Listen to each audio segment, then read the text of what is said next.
Doctor Himanta Biswa শৰ্মাক দ্বিতীয়বাৰৰ বাবে মুখ্যমন্ত্ৰী পাতিবলৈ আমি সাজু।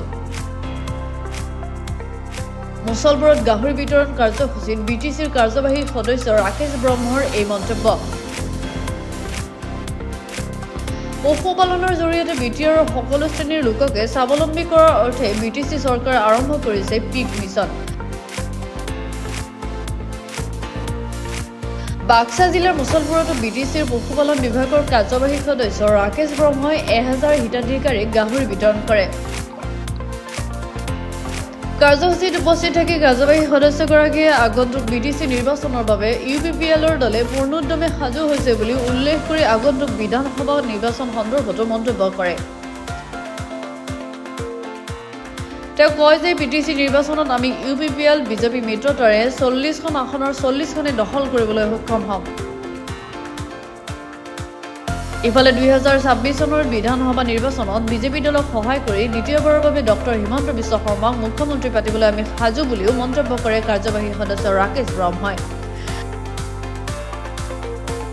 BTR চৰকাৰৰ যে বড়োলেণ্ড পিক মিছন ইয়াৰ দ্বাৰা আমাৰ সন্মানীয় প্ৰমোদ বড়ো ডাঙৰীয়াৰ নেতৃত্বত যে এই বছৰত যি 20,000 মহিলাক যে গাহৰি পিকলেট দিয়াৰ যি কাৰ্যসূচী এই কাৰ্যসূচী আজি মুছলপুৰত চলিছে আৰু বিভিন্ন দিনত বিভিন্ন ঠাইত অলৰেডি ডিষ্ট্ৰিবিউশ্যনৰ কাৰ্যসূচীবিলাক চলি আছে।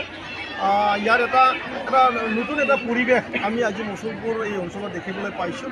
মানুহে এতিয়া গাহৰিক লৈ পেলাই খুব এটা জীৱন জীয়াই থকাৰ যি ৰাস্তা আৰ্থিক স্বাৱলম্বী কৰাৰ এইটো হাতত তুলি লৈছে আৰু এতিয়া এটা সমগ্ৰ আমাৰ BTRতে এতিয়া এটা ভূমিকম্পৰ এটা ৰূপ লোৱাৰ নিচিনা আমাৰ অনুভৱ হৈছে। সঁচাকৈ আমি ইয়াৰ পৰাই মুছলপুৰবাসী বা তথা মুছলপুৰৰ MCLA হৈ মই সন্মানীয় প্ৰমোদ বড়ো ডাঙৰীয়াক ধন্যবাদ জ্ঞাপন কৰিছোঁ। আজিতো বেনিফিচিয়াৰী ক'লেতো 1000ৰো ওপৰ হ'ব আৰু ইয়াত দুটা মানে ধৰণৰ আছে। এটা হ'ল চেল্ফ হেল্প গ্ৰুপ আছে, এটা ইণ্ডিভিজুৱেল IBC আছে। এই ধৰণৰে যি ব্যক্তিসকলে অলৰেডি গাহৰি পালন কৰি আছে তেখেতসকলক আমি ডাইৰেক্ট ইণ্ডিভিজুৱেল আমি বেনিফিট দিবলৈ গৈ আছোঁ।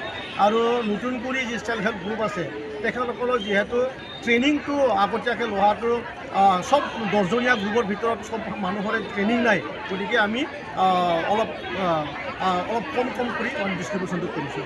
এটা কথা ক'ম যে আমাৰ সন্মানীয় প্ৰমোদ বড়ো ডাঙৰীয়াই যি সময়ত চৰকাৰত বহিছিল তেতিয়াৰ পৰাই তেখেতে কৈ আছিল যে আমাৰ যি বাইদেউসকল আছে এই বাইদেউসকলক এটাই ৰাস্তা আছে যে আমাৰ এই BTR অঞ্চলত যি থলুৱা যি আমাৰ যি মানে কম্ফৰ্ট পজিশ্যনত আমি প্ৰডাকশ্যন কৰিব পাৰোঁ সেইবিলাক বস্তুৰ ওপৰত তেখেতে চকু দিছিলে আৰু দেখা পাইছিল যে আমাৰ লাইভলিহুড ছাগলী পালন, মুৰ্গী পালন আৰু বিশেষ কৰি গাহৰি পালনটো এইটো বহুত ইজি হৈ আছে। সেইকাৰণে তেখেতে ইয়াৰ ওপৰত বহুত গুৰুত্ব দি পেলাই কামটো কৰি আছে আৰু অনাগত সময়ত সেইটো যে এদিন এনেকুৱা এটা উত্থান এনেকুৱা এটা পৰিৱেশ আনিব আমি অন্য দেশৰ লগত যেনেকুৱা ডেনমাৰ্কক আজি ৱৰ্ল্ডৰ ভিতৰত শ্ৰেষ্ঠ গাহৰি প্ৰডাকশ্যন হয় তাত দেখা পাইছোঁ আমি তাত মানুহে এডুকেশ্যনটো লগতে পেৰেলেলি একদম মানে সৰু বয়সৰ পৰাই মানে 12-13 ইয়াৰ্ছৰ পৰাই তেখেতসকলে গাহৰিটো